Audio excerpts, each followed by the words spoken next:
أعوذ بالله من الشيطان الرجيم. بسم الله الرحمن الرحيم. الحمد لله الذي أنزل على عبده الكتاب ولم يجعله عوجا قيما لينذر بأسا شديدا من لدنه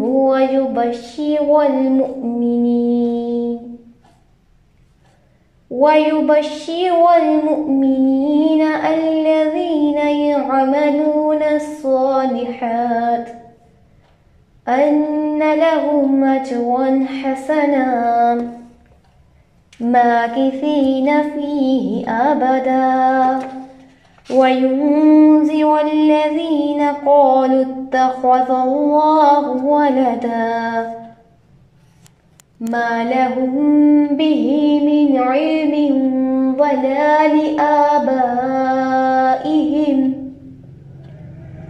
كبرت كلمة تخرج من أفواههم إن يقولون إلا كذبا فلعلك باخئ نفسك على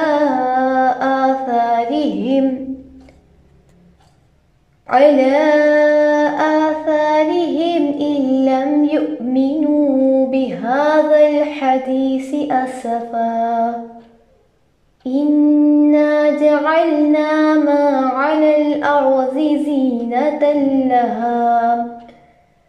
زينة لها لنبلوهم أيهم أحسن عملا وإنا لجاعلون ما عليها صعيدا جرزا أم حسبت أن أصحاب الكهف والرقيم كانوا من آياتنا عجبا إذ أوى الفتية إلى الكهف فقالوا ربنا آتنا من لدنك رحمة